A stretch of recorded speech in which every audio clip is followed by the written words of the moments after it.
Hi there! In today's video, I'm going to show you how to do the spike stitch, as well as a couple different variations that you can mess around with to add really interesting features to your Amigurumi projects.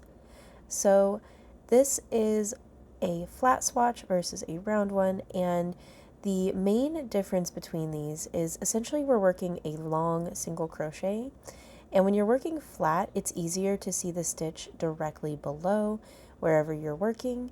Whereas if you're working in the round, depending on your tension and your stitch drift, the stitch might not be exactly below where you're working. So you might have to adjust slightly where you're going to place your hook, but let's get into how to actually do this stitch. The spike stitch is basically a single crochet. The only difference is where you're going to insert your hook. So instead of inserting your hook into the next stitch, we're going to go down one row and insert our hook into that space, and then yarn over, pull up a loop, and we're pulling the loop up to match the row height, and then we're going to yarn over and pull through again. And the cool thing about the spike stitch is that you can do any sort of length that you want. So if you want to go down 2 or 3 rows or 4 or 5 rows, you definitely can. It is important to keep very consistent and tight tension on the main loop that's on your hook, otherwise it can get very loosey-goosey. Now the spike stitch is one of those that doesn't really have a standard abbreviation as per the Craft Yarn Council, so it will be abbreviated or notated differently in different patterns depending on the designer. However, if you're following a pattern, the designer should tell you what is going on with the spike stitch, whether you're going down 1 row, 2 rows, 3 rows, something like that, or where you're going to be specifically placing your hook. Be sure to check any project notes within the pattern that you're following. I know that when I use the spike stitch in my patterns, depending on the lengths that are going to be used, I might refer to one as a short spike stitch for only working 1 row down, and a long spike stitch for working 2 or 3 rows down. It just depends. Now that we know how to do the spike stitch, let's talk about different ways that you can use it.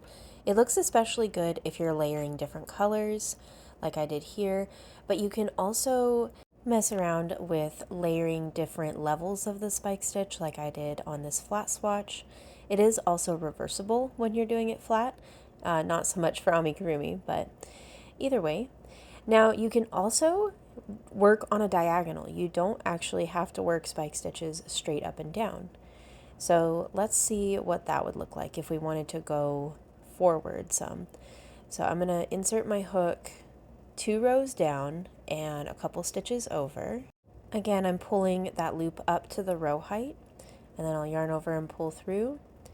Now to kind of push that diagonal in place, I'm going to kind of move the stitch to the side so that I can work into the next single crochet. And then I'm just going to do a regular single crochet stitch, and you can see it kind of locks that diagonal in its spot. So I'll do that one more time, work a couple of stitches to give me some space, and I'll go down and over. And this is another type of repeating pattern that you can do with the spike stitch that I think would look really cool. But what if we wanted to do a diagonal going backward the opposite way?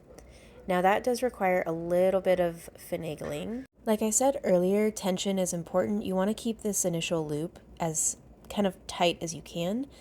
So I'm going to reach down 2 rows and back, and you see how that loop has extended? I don't want that, so I'm pulling it tight, and then I'm going to reach around and grab the yarn to pull up a loop, and again I'm pulling that loop up to row height, and then I'm going to yarn over and pull through. And I know it looks kind of weird right now, but what we're going to do is move over a stitch. So that spike stitch is taking the place of that next single crochet. So we're going to skip it and work into the next one. And that will kind of anchor the diagonal, like so. But yeah, you need to keep that initial loop as tight as you can for a consistent tension, otherwise it gets really loose and kind of messy. So we've talked about how to do the spike stitch, how to do repeating patterns of it, and how to even do diagonals, but you know you can actually work around them, like post stitches. So instead of working into the rows below, I'm working around the spike stitch from below. And this is a really good alternative if you don't want to do like double crochet post stitches and you still want to have that kind of chained texture going up the side of your project. I think it would look really interesting. I hope you've enjoyed this tutorial. If you want to check out the written version, you can find that on my blog. The link is in the description box below. And make sure you like this video, it really helps me out. And of course, don't forget to subscribe so you never miss another video. And I'll see y'all next time. Have a great day. Bye.